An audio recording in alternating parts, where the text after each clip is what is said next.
Assalamualaikum warahmatullahi wabarakatuh. Perkenalkan, saya Gina Aulia dengan NIM 12392309192, kelas 2 EMKS, Fakultas Ekonomi dan Bisnis Islam, Universitas Islam Negeri Sunan Gunung Jati, Bandung.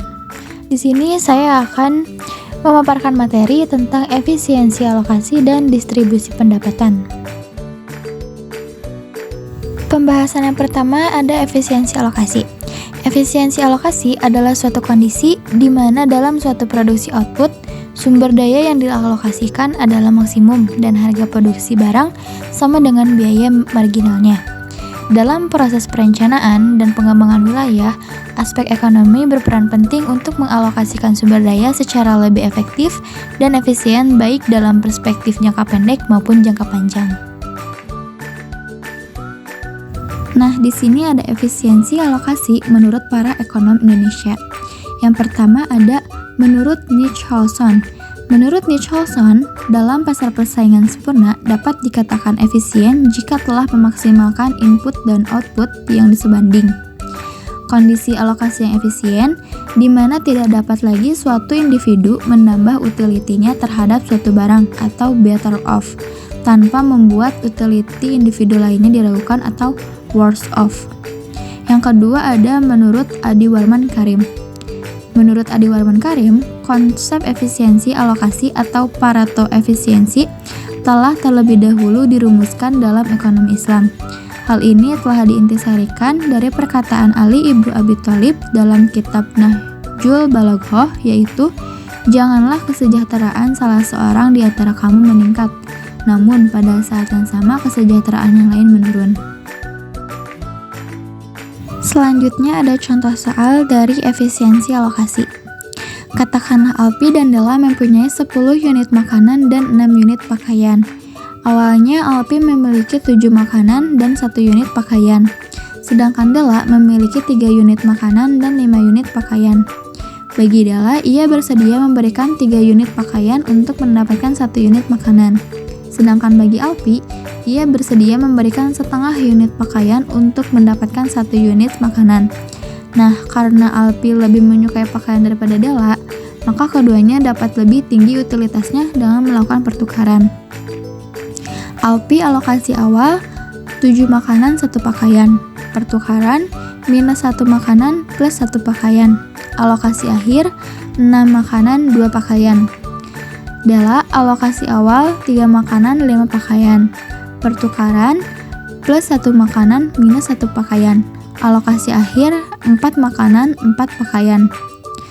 Selama MRS atau Marginal Rate of Substitution dari Alpi dan Della berbeda, maka mereka akan terus melakukan pertukaran karena keduanya dapat terus meningkatkan utilitasnya. Dengan kata lain, selama MRS mereka berbeda, maka alokasi belum efisien. Alokasi efisien tercapai ketika MRS setiap orang sama. Selanjutnya ada efisiensi dan keadilan. Yang pertama efisiensi. Efisiensi dalam produksi merupakan perbandingan output dan input berhubungan dengan tercapainya output maksimum dengan sejumlah input. Artinya, jika rasio output besar, maka efisiensi dikatakan semakin tinggi. Yang kedua, keadilan. Keadilan adalah kondisi yang bersifat adil terhadap suatu sifat, perbuatan maupun perlakuan terhadap suatu hal dan tidak memihak atau tidak sewenang-wenang mengenai bentuk dan perwujudan keadilan. Jadi, berdasarkan penjelasan tentang efisiensi dan keadilan, dapat disimpulkan bahwa keduanya memiliki peran penting dalam membangun tatanan kehidupan yang seimbang dan adil. Efisiensi membantu dalam pengelolaan sumber daya dengan optimal, sementara keadilan memastikan perlakuan yang sama dan adil bagi semua individu. Keduanya saling mendukung untuk menciptakan masyarakat yang berkeadilan dan efisien. Pertukaran dan keseimbangan konsumsi antar individu. Pertukaran dan keseimbangan konsumsi antar individu adalah konsep-konsep utama dalam ekonomi yang menggambarkan bagaimana individu berinteraksi dalam memenuhi kebutuhan dan keinginan mereka. Pertukaran yaitu proses menukarkan barang atau jasa kepada individu lain, sedangkan keseimbangan konsumsi antar individu lebih merujuk pada cara individu atau keluarga mengalokasikan pendapatan mereka. Contoh yang pertama yaitu dapat dilihat pada gambar di bawah, panel A dan B adalah ruang konsumsi untuk masing-masing individu. Titik origin atau titik awal konsumsi untuk individu A kita sebut OA, dan untuk individu B kita sebut saja dengan OB. Untuk memperoleh keseimbangan antar individu, maka kita gabungkan kedua ruang konsumsi tersebut. Caranya adalah dengan memutar ruang individu 2 hingga 180 derajat. Maka kita akan mendapatkan sebuah kotak yang berisikan ruang konsumsi untuk kedua individu. Contoh kedua, bila tingkat konsumsi semakin jauh dari titik origin, baik OA maupun OB, maka semakin tinggi tingkat kepuasan konsumsi. Kita asumsikan ada dua komoditi yang dikonsumsi oleh individu A dan B, yaitu beras dan gandum.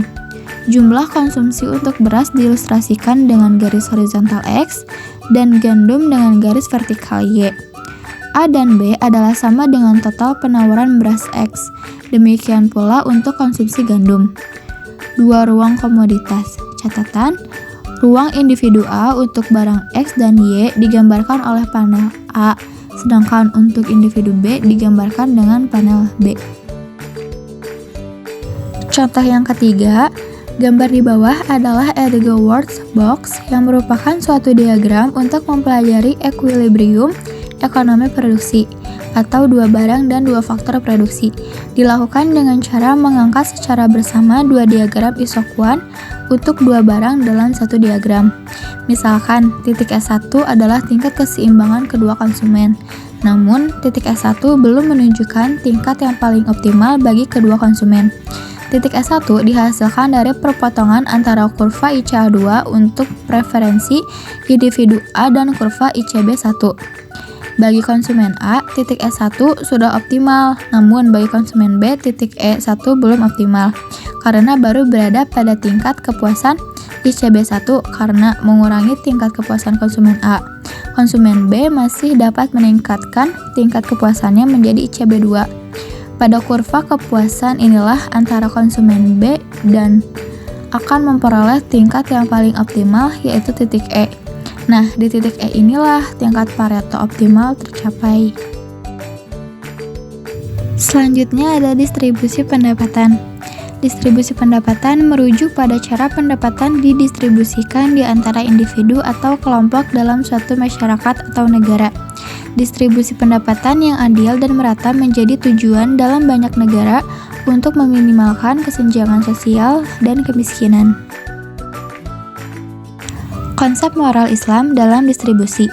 Dalam ekonomi Islam, distribusi pendapatan didasarkan pada dua nilai manusiawi yang sangat penting, yaitu kebebasan dan keadilan.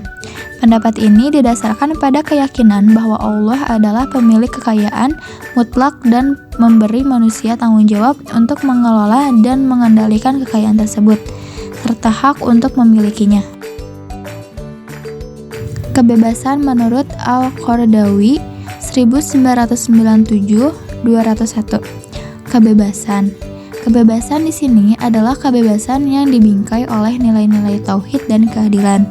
Tidak seperti pemahaman kaum kapitalis yang menyatakannya sebagai tindakan membebaskan manusia untuk berbuat dan bertindak tanpa campur tangan pihak manapun, tetapi sebagai keseimbangan antar individu dengan unsur materi dan spiritual yang dimilikinya, keseimbangan antara individu dan masyarakat, serta antara suatu masyarakat dengan masyarakat lainnya.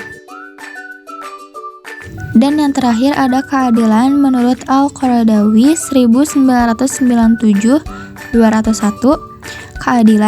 Keadilan dalam perdistribusian ini tercermin dari larangan dalam Al-Quran, yaitu Quran Surat Al-Hasyr Surat ke-59 ayat 7, agar supaya harta kekayaan tidak hanya beredar di antara orang-orang kaya saja, tetapi diharapkan dapat memberi kontribusi kepada kesejahteraan masyarakat sebagai suatu keseluruhan.